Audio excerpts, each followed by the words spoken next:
जय हिंद दोस्तों। Economics class 12th rapid revision batch. आपको याद होगा लास्ट वीडियो जो हमारी आई थी that is for the chapter number 2 part 1 that is basic concepts of macro economics. हाँ सर याद है, देख लिया हमने पूरी वीडियो, अच्छे से कॉन्सेप्ट आपको क्लियर हो गए होंगे, ऐसी मैं उम्मीद रखता हूं। Now in the today's class we are going to finish up the chapter number 2 and at the same time मैं एक बार आपको रिवाइज करवा देता हूं कि आपने से आप पार्ट 1 में कौन कौन से टॉपिक कवर करे थे। तो आई थिंक हमने स्टार्ट किया था विद द डीटी और इकोनॉमिक टेरिटरी, याद है आप लोग को? बिल्कुल आपको याद होगा। Second topic was the meaning of the normal residents, और हमने वहां पढ़ा था कि अगर आपको इंडिया का एनआर बनना पड़ता है तो आपके लिए वो बहुत इंपॉर्टेंट है, दो कंडीशन फुलफिल करना कि आप तो ऑर्डिनरली उसी कंट्री में रहते हो और आपका इकोनॉमिक इंटरेस्ट भी सेम कंट्री में हो, याद होगा आपको। Number 3 was the factor income and transfer income, and उसके बाद आपने किया था final good and intermediate good, जहां पे मैंने आपको बताया था that and user will decide that a particular good may be a final good और इंटरमीडिएट गुड। बाकी तीन कंडीशंस आपको याद होंगी, that is ready for use है या नहीं, क्या उसमें वैल्यू एडिशन पॉसिबल है या नहीं, और क्या वो प्रोडक्शन बाउंड्री लाइन क्रॉस कर चुका है या नहीं। ये तीनों कंडीशन मिलकर डिसाइड करती हैं कि एक गुड फाइनल गुड है या इंटरमीडिएट। ये सारे टॉपिक्स करने के बाद आज हम लोग स्टार्ट कर रहे हैं अपनी क्लास का, यानी कि part 2 of chapter number 2 that is some basic concepts of macroeconomics की दूसरी और आखिरी क्लास। और सबसे बड़ा टॉपिक जो आज हमारे सामने बेटा that is the meaning of depreciation.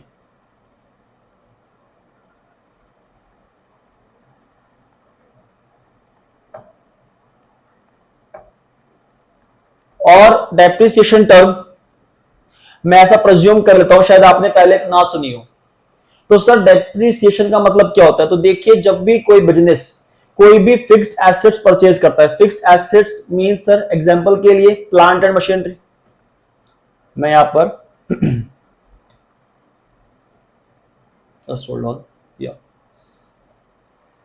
Plant and machinery, अगर एक मशीन है तो मशीन, और अगर ग्रुप ऑफ मशीन है तो प्लांट, या फिर let's say land and building,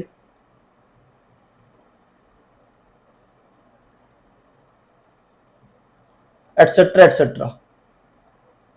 तो जब भी कोई बिजनेस कोई फिक्स्ड एसेट्स को परचेज करती है तो ये बात समझती है कि over the period of time इसकी वैल्यू बढ़ेगी या इसकी वैल्यू कम होगी। सर ऑफ कोर्स कोई मशीनरी है, कोई प्लांट है, ग्रुप ऑफ मशीन है, तो उसकी वैल्यू डे बाय डे क्या होने वाली है सर? कम होने वाली है। तो यानी कि वहां पे लिखा भी है in the definition, it refers to a fall in the value of the, it refers to a fall in the value of fixed assets. तो फिक्स्ड एसेट्स की वैल्यू में जो फॉल आ रहा है because of 3 reasons. Number 1 normal wear and tear, मतलब थोड़े बहुत खर्चे तो उसमें होते रहेंगे। नंबर 2 पैसेज ऑफ टाइम, आपने उस मशीन को यूज करा हो ना करा हो कोई फर्क नहीं पड़ता, बट अगर जैसे जैसे टाइम बीतेगा तो वैसे वैसे उस मशीन की वैल्यू डे बाय डे क्या होती रहेगी बेटा? कम होती रहेगी। And number 3 is the expected obsolescence. It means मैं ऐसा प्रेज्यूम करता हूं फॉर एग्जांपल टेक्नोलॉजी सेम रहने वाली है या चेंज होती रहेगी, या I should say technology better होने वाली है। Sir of course technology better होने वाली है, ये एक्सपेक्टेड है that change in technology is going to be took place in the future. तो अगर मान लीजिए मैं अगर लेट्स से एक प्रोडक्ट ए बना रहा हूं और मार्केट में कोई दूसरा प्रोडक्ट आ जाता है जिसकी क्वालिटी मेरे गुड से बेटर है, तो क्या उसकी टेक्नोलॉजी ने मेरे गुड की जो वैल्यू वो कम कर देगा? बिल्कुल कर देगा।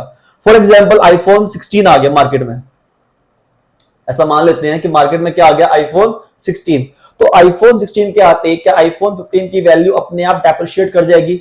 इवन दो कोई उसको अभी ऐसे इतना परचेज करा हुआ टाइम भी नहीं हुआ, आपने आज ही फोन लिया है, बट मार्केट में न्यूज आ गई जी कि आईफोन 16 लॉन्च हो चुका है, तो क्या उससे आपके फोन की वैल्यू अपने आप कम हो जाएगी? Answer is yes.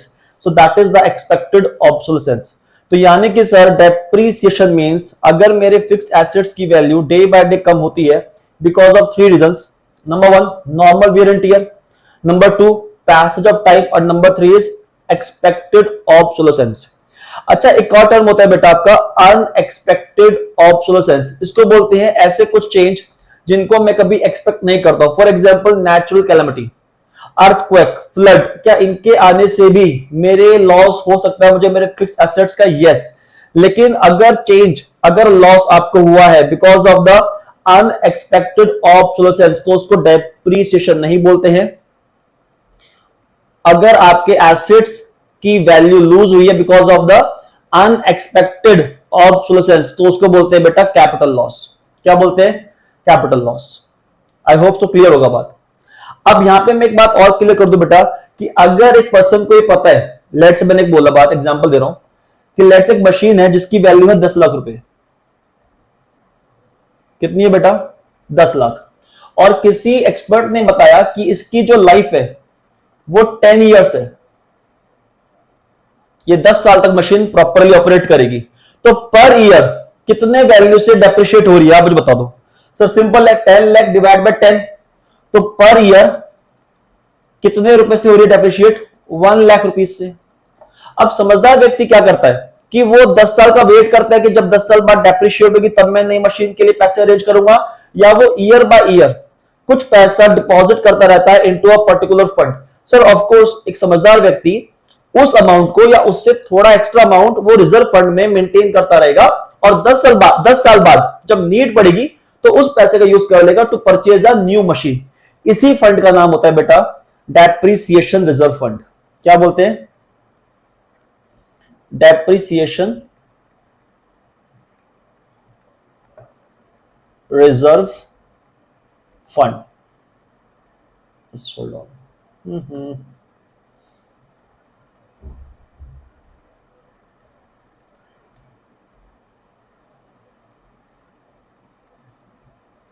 डेप्रिसिएशन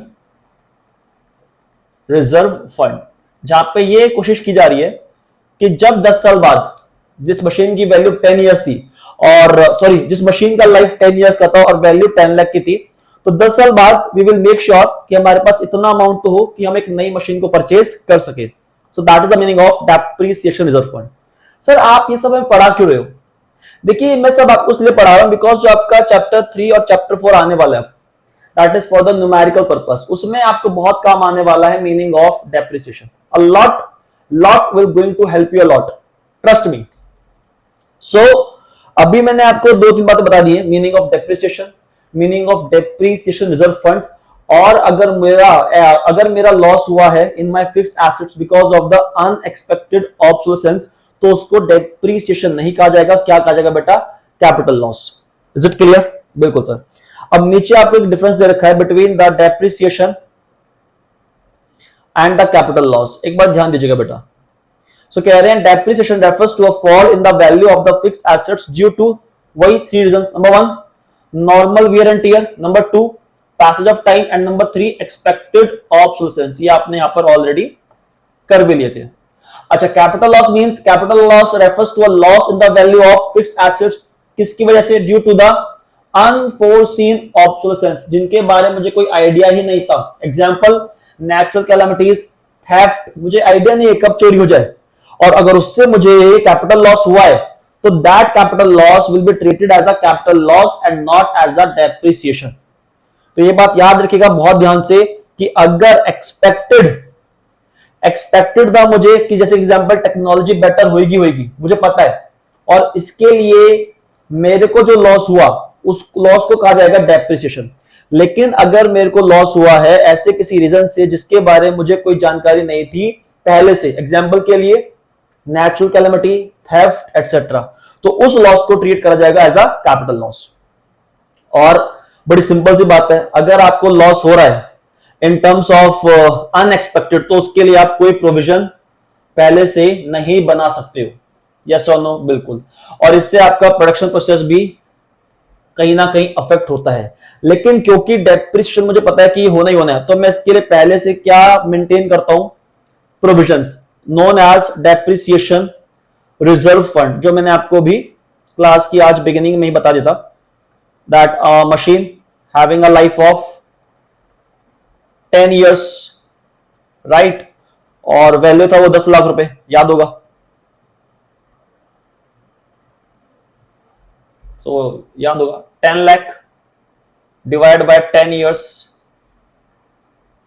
तो पर ईयर कितने रुपए मैं अपने एल से रख सकता हूं in the DRF, that is 1 lakh rupees, 1 lakh rupees in the depreciation reserve fund, ताकि जब मुझे 10 साल बाद नीड पड़े पैसे की तो मैं यहां से उस पैसे को यूज कर कर 10 साल बाद एक नई मशीन परचेज कर पाऊंगा। और इससे आपके डेप्रीसिएशन से आपका प्रोडक्शन प्रोसेस पे कोई भी रुकावट नहीं आती, बिकॉज आपने पहले से सब कुछ प्लान किया होता है। अब coming back to the most important thing, ऊपर लिखा हुआ है ग्रॉस इन्वेस्टमेंट, फिर लिखा हुआ है नेट इन्वेस्टमेंट।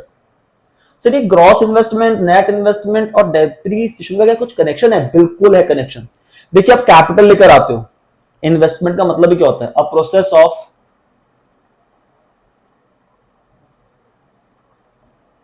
कैपिटल फॉर्मेशन, मतलब वहां खर्चा करना जहां से फ्यूचर में मुझे इनकम अराइज हो। तो ऑफ कोर्स आपने प्लांट, मशीनरी, मैन्युफैक्चरिंग के लिए लैंड, बिल्डिंग लगाया होगा। अब उन्होंने ये बोला कि अगर आपने, यहां लिखा हुआ है it is the addition to the stock of the capital before making the allowance for the depreciation and in case of net investment the actual addition made to the capital stock of the economy in a given period. अगर आपने value में, यहां लिखा हुआ है gross value is equal to net value plus depreciation, यानी कि gross investment में डेप्रिसिएशन की वैल्यू इज ऑलरेडी इंक्लूडेड। क्या बोला सर आपने? एक बार दोबारा बोलना। मैंने ये बोला ग्रॉस इन्वेस्टमेंट में डेप्रिसिएशन की वैल्यू इज ऑलरेडी इंक्लूडेड, और नेट इन्वेस्टमेंट में डेप्रिसिएशन की वैल्यू को हम लोग क्या कर देते हैं? माइनस। इसको मैं एक एग्जांपल समझाता हूं कि लेट्स से मैंने इन्वेस्टमेंट करा टोटल 10 लाख रुपए का। कितना करा इन्वेस्टमेंट? 10 लाख रुपए का। और इन्वेस्टमेंट करने के बाद मुझे चला पता कि इस 10 लाख में से कहीं ना कहीं 2 लाख रुपए क्या लग रहा है मेरा इस पर? डेप्रिसिएशन। क्या लग रहा है बेटा? डेप्रिसिएशन। तो टोटल इन्वेस्टमेंट मैंने बना ली अपनी 12 लाख। कितनी बना ली बेटा? 12 लाख। तो जो ये 12 लाख है मेरे लिए, ये 12 लाख बन जाएगा मेरे लिए बेटा ग्रॉस इन्वेस्टमेंट। क्या बन जाएगा? Gross investment. और अगर इस 12 लाख में से माइनस कर दो मैं 2 लाख, कितना कर दो माइनस? 2 लाख, तो कितना बचेगा मेरा net investment? That is rupees 10 lakh. तो अगर इस बात को अब थोड़ा सा आसानी समझा जाए तो सर आप ये कहना चाह रहे हो अगर इन्वेस्टमेंट में डेप्रिसिएशन की वैल्यू इंक्लूडेड है तो उसको बोल देंगे ग्रॉस इन्वेस्टमेंट, और अगर इन्वेस्टमेंट में से मैंने जो मेरे खर्चे हुए हैं in the form of depreciation उसको मैंने अगर माइनस कर दिया है तो उसको बोल देंगे net investment. Absolutely right answer. और वही लिखा है फॉर्मूले में भी, that gross value is equal to what? Net value लो प्लस कर दो डेप्रिसिएशन।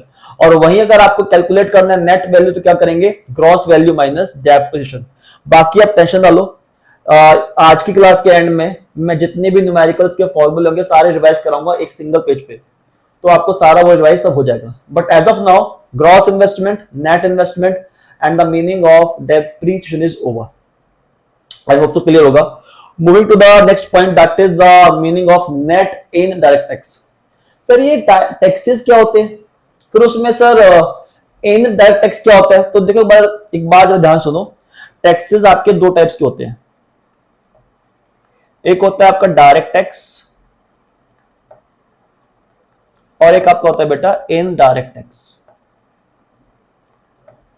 अब जो मैं बोल रहा हूं ध्यान सुनना, डायरेक्ट टैक्स का मतलब ये होता है कि जब बर्डन और लायबिलिटी सेम पर्सन की हो। फॉर एग्जांपल मैंने पैसा कमाया, मेरे पास मेरी खुद की सैलरी आई और आके पैसा मैंने घर पे अपने रख लिया, लेकिन मेरे पास जो पैसा आया, अब गवर्नमेंट कहती है सर आप हमारी एग्जम्पशन लिमिट के बाहर जाते हो। लेट्स से गवर्नमेंट ने कहा आपकी इनकम 12 लाख रुपए है। कितनी है? 12 लाख रुपए।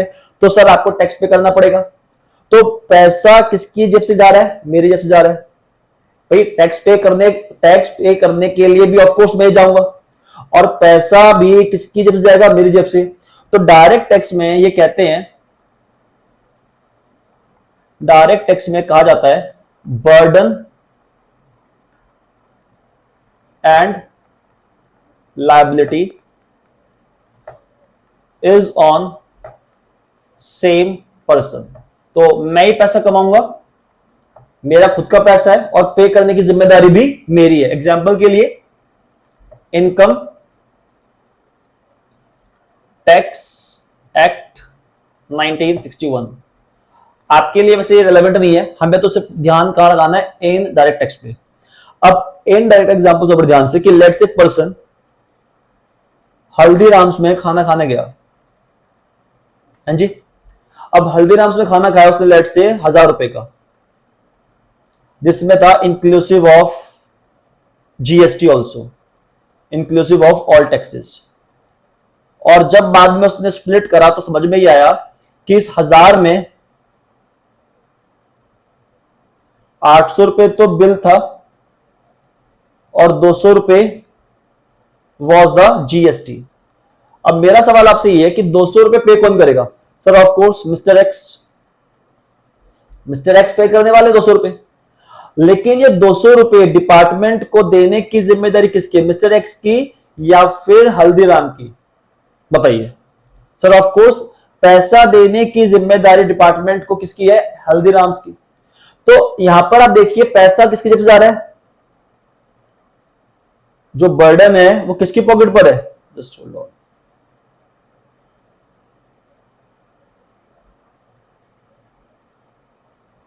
जो बर्डन है that is on the mister X, burden to pay the amount. लेकिन इस पर लायबिलिटी किसके ऊपर है? Liability is on the Haldiram's. तो इन डायरेक्ट टैक्स में burden and liability is on two different person. और हमारे एग्जांपल में यहां पे 2 पर्सन, वो कौन थे? बर्डन किसके ऊपर है? एक्स के ऊपर, और लायबिलिटी किसके ऊपर है? हल्दीराम्स के ऊपर।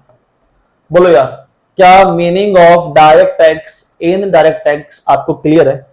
हाँ सर बिल्कुल क्लियर है। अगर बर्डन एंड लायबिलिटी सेम इंसान पर है कि पैसा मैं कमाऊंगा, पैसा मेरी जेब से जाएगा और डिपार्टमेंट को जिम्मेदारी देने की मेरी है, तो वो क्या हो जाएगा? मेरा डायरेक्ट टैक्स, जो कि हमारे सिलेबस में अभी नहीं है।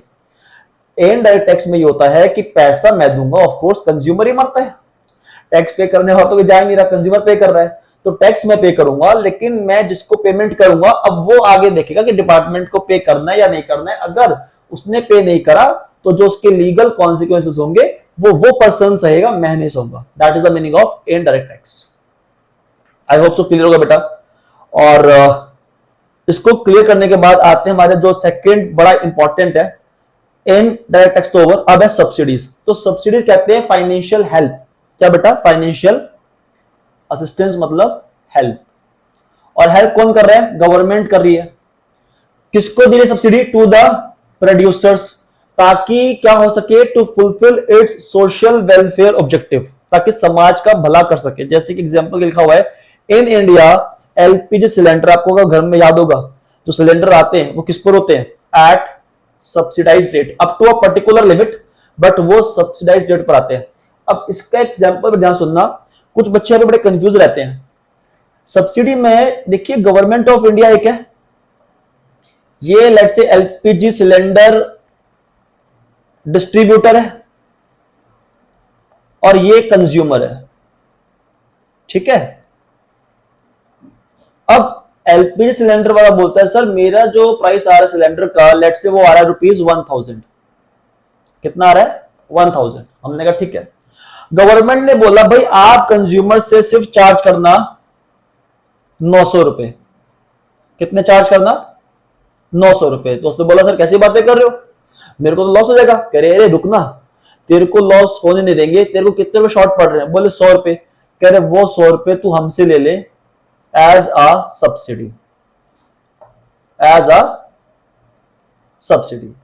और फिर गवर्नमेंट इसको अपने मैनिफेस्टो में, चुनाव में बोलते हैं कि हम इस पे सब्सिडी दे देंगे, हम वैसा कर देंगे, हम ऐसा कर देंगे, जिससे कंज्यूमर लोग अट्रैक्ट होते हैं।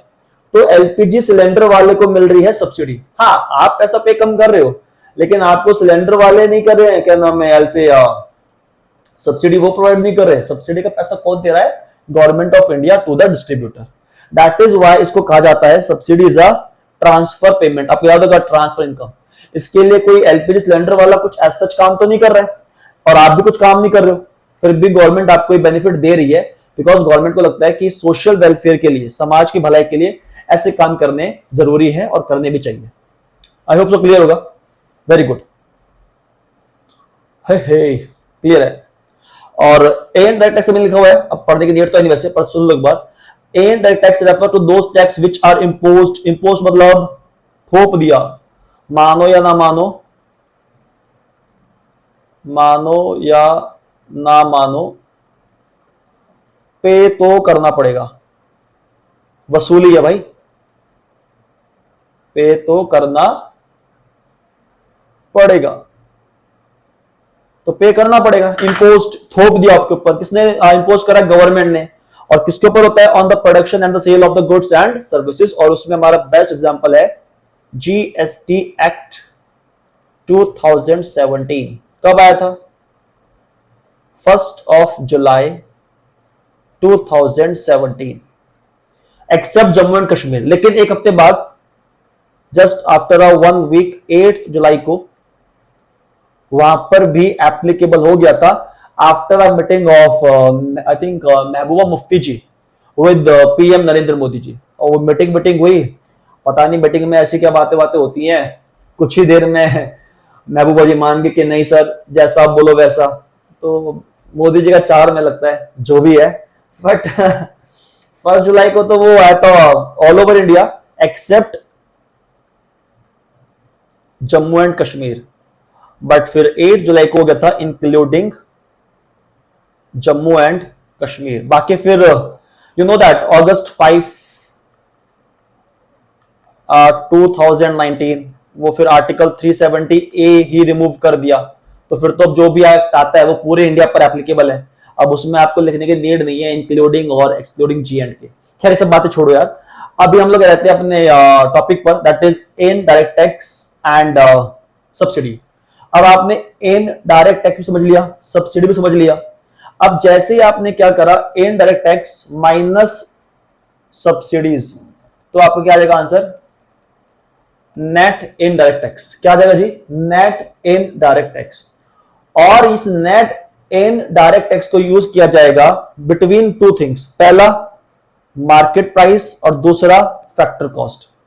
सर अब ये क्या होता है यार, एक बात बताओ, वहां पे लिखा होता है आप कोई सामान खरीदते हो मार्केट में जाकर, वहां लिखा होता है MRP, मैक्सिमम रिटेल प्राइस। बोलो हाँ या ना, क्या वो मार्केट प्राइस है? बिल्कुल है सर। तो इस मार्केट प्राइस में टैक्स की वैल्यू क्या होती है? इंक्लूडेड। बिल्कुल सर, बिल्कुल होती है इंक्लूडेड, हाँ या ना? तो देखो चेक करो यहां पे क्या लिखा हुआ है, यहां पे लिखा हुआ है फैक्टर कॉस्ट, यानी कि जितना खर्चा उसको बनाने में आया, लेट से खर्चा है 100 रुपए, प्लस जितना गवर्नमेंट को टैक्स पे करना था कर दिया, जितनी सब्सिडी मिलनी थी मिल गई, उस सबको माइनस करके जो बचा वो आ गया मेरा नेट इन डायरेक्ट टैक्स, कि मैंने गवर्नमेंट को कितना टैक्स पे करा आफ्टर जितनी मुझे सब्सिडी मिलनी थी मैंने ले ली। अब उसके बाद जितना टैक्स पे करना है, लेट से मुझे टैक्स पे करना है 20 रुपए। कितना करना है? 20 रुपए। तो मार्केट प्राइस आ गया 120 रुपए। सिंपल है। इसका अपोजिट कर लेते हैं कि मार्केट प्राइस 120 रुपए और उसमें नेट इन डायरेक्ट टैक्स मेरा कितना था? तो वो था मेरा 20 रुपए। तो फैक्टर कॉस्ट कितनी होगी मेरी? 100 रुपए। सिंपल। बोलो हाँ या ना? हाँ सर, ये तो बहुत बहुत ही सर इजी है। हाँ बेटा इजी है, बस ये प्लस माइनस में रखते मत मानना, लॉजिक बात सिखा दूंगा अभी क्लास के एंड में आकर।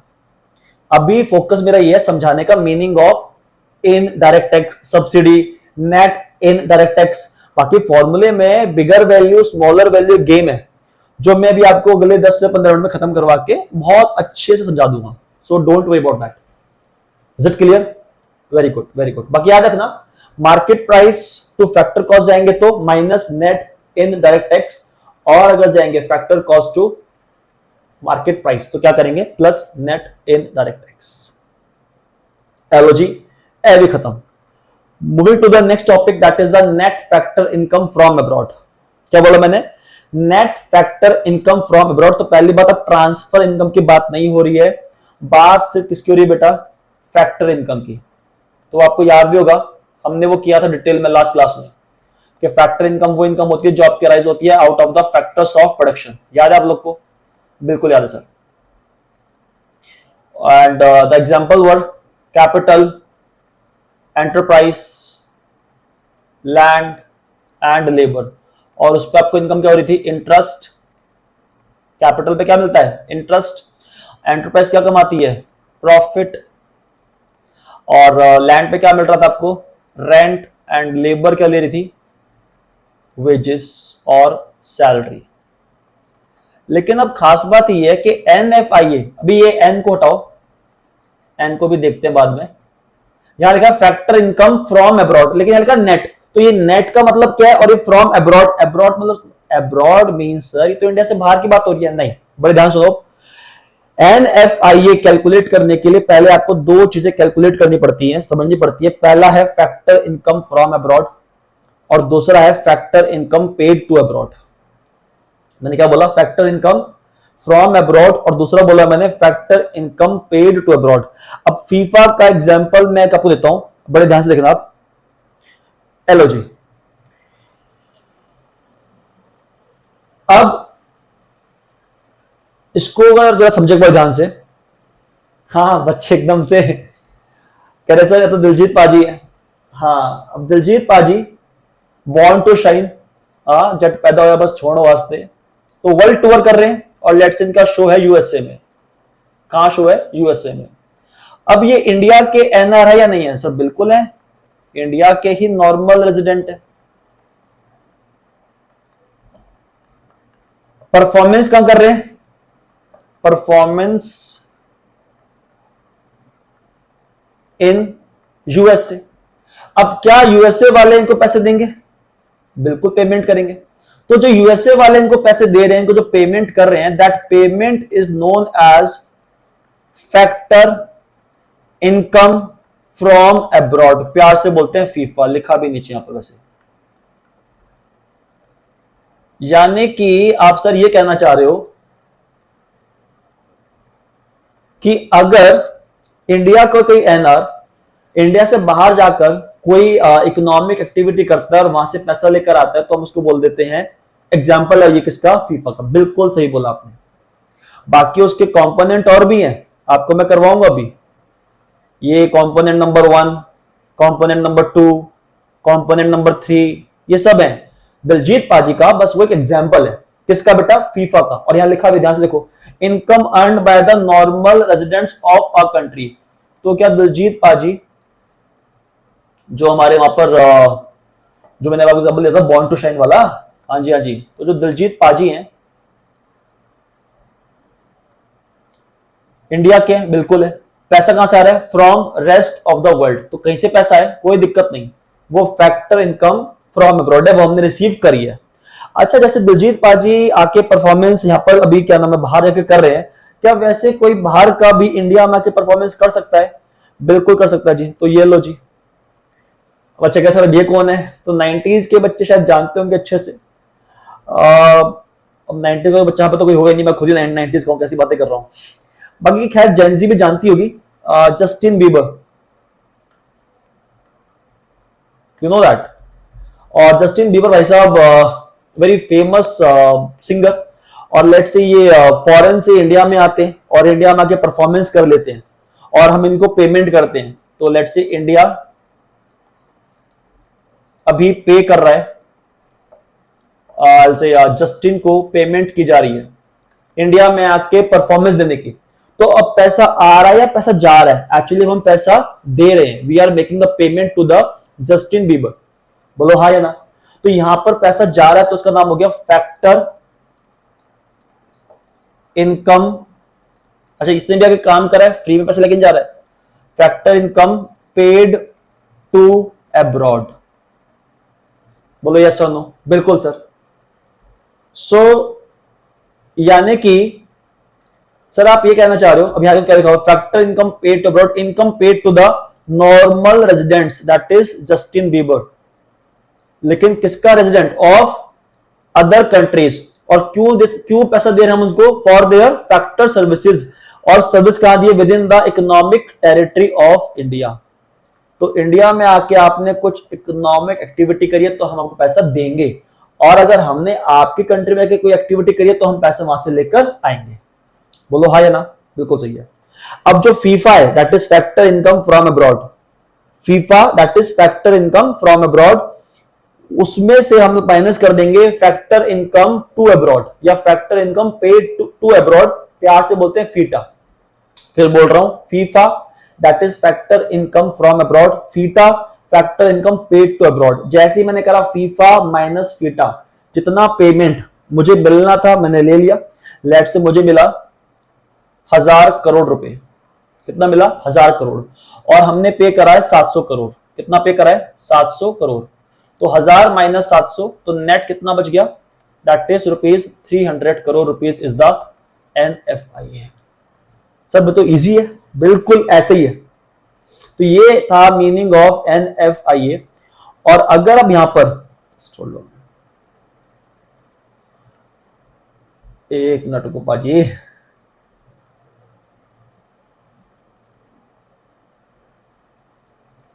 अब अगर हम यहां पर आगे बढ़े और ये जो तीन यहां पर लिखे हुए हैं components, that is net compensation to employees. Sir इसका मतलब क्या होता है, देखो बड़ा सिंपल है। हमारे एम्प्लॉय अब्रॉड में काम कर रहे होंगे, बाहर के एम्प्लॉय इंडिया में काम कर रहे होंगे, जितना पैसा हमें मिल रहा होगा बाहर से वो ले लेंगे, और जितना पैसा हम पे कर रहे होंगे इंडिया में काम करने वाले फॉरेनर्स को, दोनों को माइनस करके लिख देंगे, तो आ जाएगा हमारा net compensation to employees. Numerical में इसका कोई काम नहीं है, ये सिर्फ आपका थियोरेटिकली आपको पता होना चाहिए। So it is important in the context of theory. Number 2, net income from property and entrepreneurship. तो ये बड़ा सिंपल है कि कोई भी प्रॉपर्टी फॉरेनर के इंडिया में, यहां से उसको इनकम जा रही है, कोई बिजनेस है फॉरेनर का इंडिया में, यहां से उसको इनकम जा रही है, दे देंगे हम, कोई दिक्कत नहीं, चोर आदमी नहीं हम लोग। और वैसे ही अगर हमारा कोई प्रॉपर्टी फॉरेन में है या हमारा कोई बिजनेस फॉरेन में, एग्जांपल जिंदल स्टील्स, तो वहां से जो इनकम आ रही है हमें, वो इनकम भी हम लेकर आएंगे। तो जितना इनकम आना था वो आ गया, जितना पे करना है कर देंगे, वही जितना इनकम आया फीफा माइनस जितना पे करना है फीटा, जो बचा वो हमारा NFI है। अच्छा सर ये नेट रिटेन अर्निंग्स क्या होता है, तो देखिए बड़ा सिंपल होता है। जब भी कंपनी प्रॉफिट कमाती है, वैसे आप लोग पढ़ेंगे डिटेल में, कहां पर, चैप्टर 4 पढ़ेंगे आप इसको, इन द इनकम मेथड,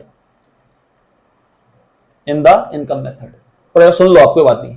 जब प्रॉफिट कंपनी कमाती है तो सबसे पहले पे करती है कॉर्पोरेट टैक्स। क्या पे करती है, कॉर्पोरेट टैक्स। मीनिंग क्या होता है बाद बताऊंगा बेटा, अभी नहीं। उसके बाद कंपनी पे करती है अपने शेयर होल्डर्स को डिविडेंड। क्या पे करती है, डिविडेंड। उसके बाद जो बचता है बैलेंस, उसको बोलते हैं बेटा रिटेन्ड अर्निंग्स। क्या बोलते हैं, रिटेन्ड अर्निंग्स। एग्जांपल के लिए प्रॉफिट कमाया आपने 10 लाख, हाँ जी, टैक्स पे करा आपने 3 लाख, डिविडेंड बांटा आपने लेट से 2 लाख, तो कितना बच गया, 3 + 2 5, 10 लाख माइनस 5 लाख, कितना बच गया आपका, ₹5 lakh is your retained earnings. तो अगर फॉरेनर की कंपनी इंडिया में काम कर रही है और उसका रिटेन अर्निंग बचा 5 लाख, कितना बचा 5 लाख, तो यहां से ले जाएगी 5 लाख, हमने कहा ले जा, नहीं चाहिए, कोई बात नहीं। सिमिलरली कोई इंडियन कंपनी भी काम करेगी फॉरेन में, वहां पर भी हम लोग टैक्स पे करेंगे, डिविडेंड पे करेंगे, और वहां पे भी बचा लेट से हमारा 12 लाख। कितना बचा हमारा 12 लाख, तो 12 लाख हमें लेकर आना है, 12 लाख मुझे लेकर आना है, और 5 लाख मुझे पे करना है। तो मैं क्या करूंगा, 12 - 5 = 7 लाख। मैं फिर बोल रहा हूं components of NFIA is only for the purpose of theory. फॉर्मूले के लिए अगर आप कुछ याद रखना है तो याद रखना है आपको फीफा माइनस फीटा, ये आपके लिए इंपॉर्टेंट है। This whole formula is important for you. I hope so meaning of factor income from abroad is clear होगा, and factor income paid to abroad भी आपको क्लियर अब होगा। चलिए सो यहां पर आकर NFIA भी हमारा ऑलमोस्ट खत्म हो गया। अब एक बार ध्यान सुनो मैं करवा क्या रहा हूं। ये कह रहे हैं कि NFIA पॉजिटिव भी हो सकता है, नेगेटिव भी हो सकता है, और जीरो भी हो सकता है। तो एग्जाम में सवाल आता है कि क्या NFIA नेगेटिव हो सकता है, बिल्कुल हो सकता है। सुनो ध्यान से, अगर मेरे को फीफा जो मुझे इनकम आ रही थी बाहर से वो आई लेट से वही 1000 करोड़, और पे करा मैंने 700 करोड़, तो ज्यादा है, माइनस करा कितना आ गया पॉजिटिव का 300 करोड़। वाह सर गुड न्यूज, अच्छी बात है। नेगेटिव कब आएगा सर, तो लेट से मैंने इस बार कमाए 1000 करोड़, पर इस बार पे करना पड़ रहा है कंट्री को 1500 करोड़। कितना बेटा 1500 करोड़, तो कितना नेगेटिव हो गया -500 करोड़। यस और नो। और सर इक्वल कब होगा, ये तो बहुत आसान है सर, 1000 करोड़ मुझे फीफाई और 1000 करोड़ भी मेरा फीटा, तो कितना बचा मेरे को 0 बटा सन्नाटा। तो यानी कि NFI can be positive, can be negative, can be zero, but what is the good news for the economy? Of course we always want the positive, because यहां पे हमें पैसा बच रहा है। 1000 करोड़ आया था और 700 करोड़ मैंने दिया था, तो नेट बच गया मेरे पास 300 करोड़। तो that is a good thing for the economy. बोलो हाय ना, बिल्कुल जी। अब ये खत्म करने के बाद फॉर्मूला NFIA का, किसका बेटा? NFIA का। और उसका फॉर्मूला क्या था सर? हम तो भूल गए, नलायको कदो। FIFA minus FITA. फीफा क्या होता है? Factor income from abroad. FITA क्या होता है? Factor income paid to abroad. तो कहां काम आएगा? अगर आपको जाना है नेशनल टू डोमेस्टिक, कहां जाना है? नेशनल टू डोमेस्टिक, तो क्या कर देंगे? Minus NFIA। वही अगर आपको जाना डोमेस्टिक टू नेशनल, तो कर देंगे प्लस NFIA। मैं फिर बोल रहा हूं कि ये फॉर्मूले का जो क्रक्स है वो भी आने वाला है, नेक्स्ट स्लाइड उसी की है। बट एज ऑफ नाउ समझ लो कि अगर मेरे पास नेशनल इनकम है, क्या है बेटा? नेशनल इनकम, और मुझे जानना है डोमेस्टिक इनकम पे। मैं कह रहा हूं मुझे ना ये नहीं पता लगाना कि इंटरनेशनल से, मुझे इंडिया के बाहर से कितना पैसा है मुझे नहीं पता करना। मुझे सिर्फ बताओ कि डोमेस्टिक में विद इन इंडिया कितना कमाया। तो अगर आपने ओवरऑल कमाया था 1500 करोड़, कितना कमाया था? 1500 करोड़, और बाहर से आपको आया था कितना? 500, तो मैंने कहा 1500 माइनस 500, तो कितना बच गया? 1000 crore is the domestic income. मैंने कहा मेरी डोमेस्टिक इनकम 1000 है, बट मुझे बताओ कि मैंने इंटरनेशनली भी कितना कमाया, इंडिया को बाहर से भी पैसा कितना है। तो उन्होंने बोला प्लस कर दो, किसको? NFI को। कितना था? 500 करोड़। तो 1000 crore plus 500 crore is equal to 1500 crore. Clear है? हाँ सर, बहुत ही इजी है सर, बहुत इजी है। इजी विजी रे, हटाओ इसको फिर जल्दी से। एलो जी। अब सर आपने ना आज क्या एकदम ऐसा 3 टॉपिक करवाए हमें, मेनली में याद आ रहा है। पहला आपने करवाया बवाल डेप्रिसिएशन, फिर कराया सर आपने नेट इन डायरेक्ट टैक्स, और फिर कराया सर आपने NFIA।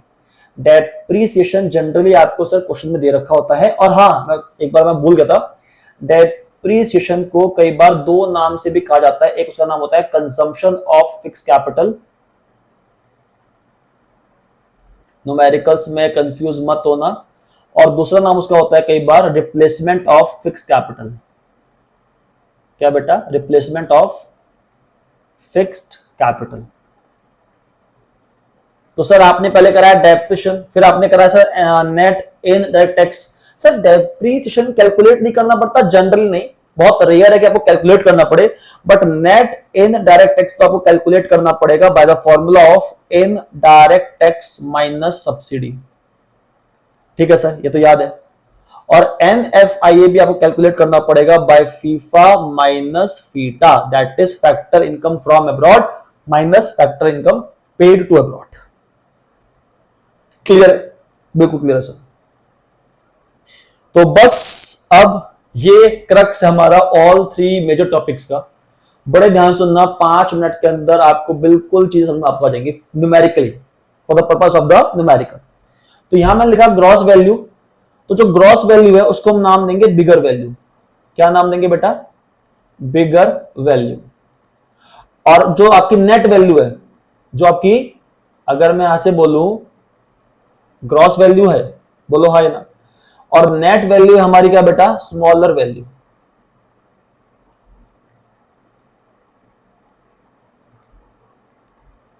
वैसे ही market price is the bigger value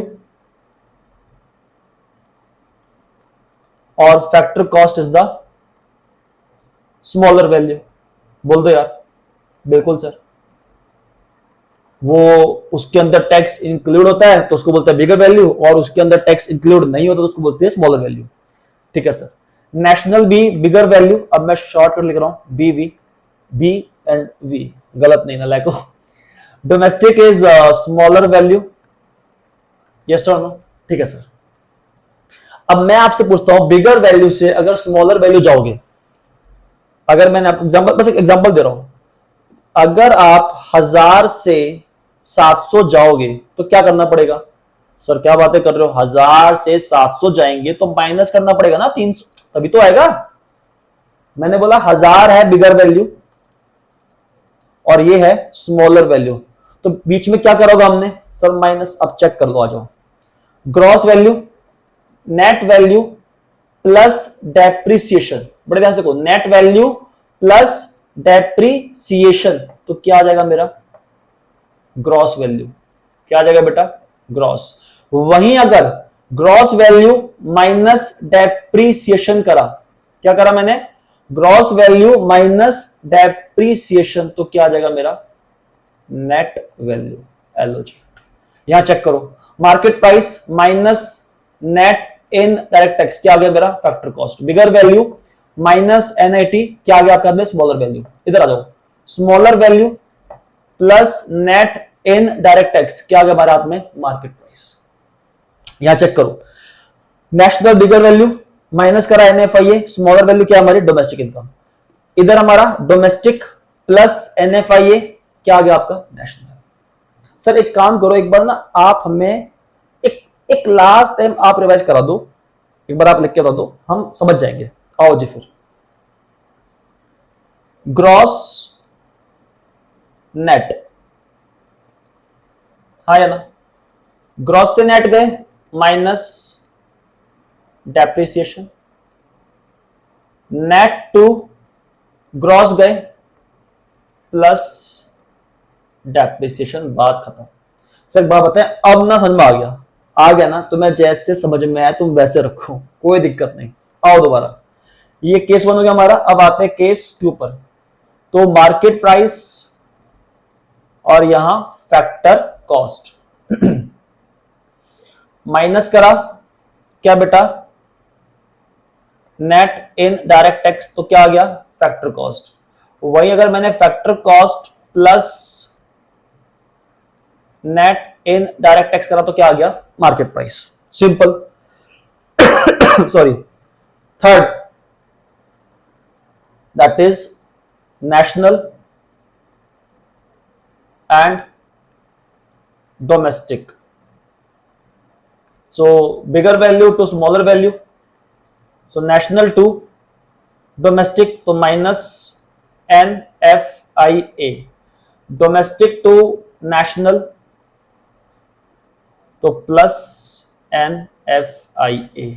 और सर स्पेशल नोट दोबारा करवा देते हैं, NIT निकालने का फॉर्मूला होता है इनडायरेक्ट टैक्स माइनस सब्सिडी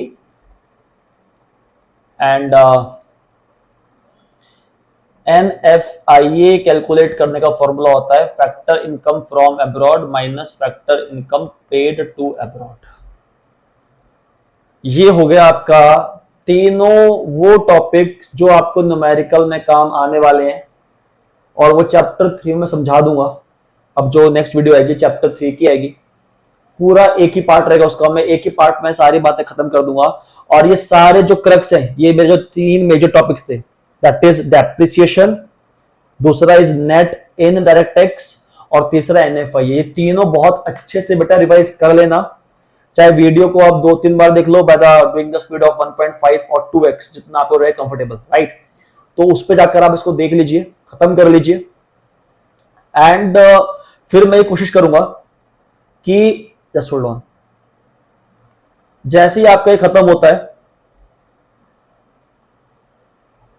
आप ये क्लास खत्म कर लेते हैं, तो then I will make sure कि ये चीज खत्म करते ही, ये चैप्टर हमारा ऑलमोस्ट क्या खत्म ही हो गया। अब तो chapter number 2 is complete in all the respect.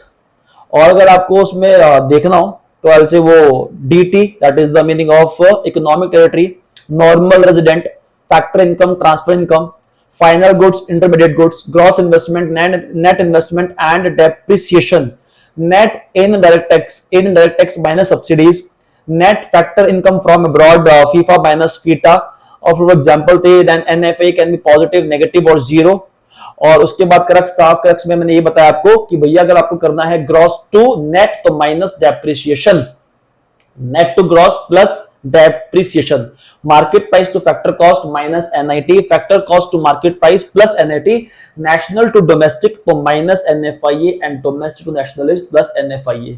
ये टॉपिक खत्म करने के बाद chapter 2 is over in all the respect. Please अच्छे से रिवाइज कर लो इसको, बहुत बहुत अच्छे से पढ़ना बेटा, बिकॉज जो आपका नेक्स्ट चैप्टर अब आएगा चैप्टर 3, वो आपको पल्ले पड़ेगा ही नहीं अगर आपने इस क्लास को अच्छे से नहीं देखा तो 2 बार 3 बार 4 बार 5 बार 10 बार 100 बार जितनी बार है आप देखिए। अगर आप किसी फ्रेंड को दिक्कत है, प्रॉब्लम है इस कॉन्सेप्ट में, तो आप जाके उसको ये वीडियो दिखाओ कि भाई देख पढ़ समझ ले। यूट्यूब पे इतना डिटेल्ड रिवीजन नहीं है, इतने टाइम में कोई नहीं करवा रहा बॉस, तो पढ़ लीजिए आपके बेनिफिट के लिए। बाकी मैं आपसे मिलता हूं in the next video. I hope सो आप लोग पढ़ते रहेंगे तब तक। सो मिलेंगे आपसे अब नेक्स्ट वीडियो में बेटा। Thank you so much. जय हिंद।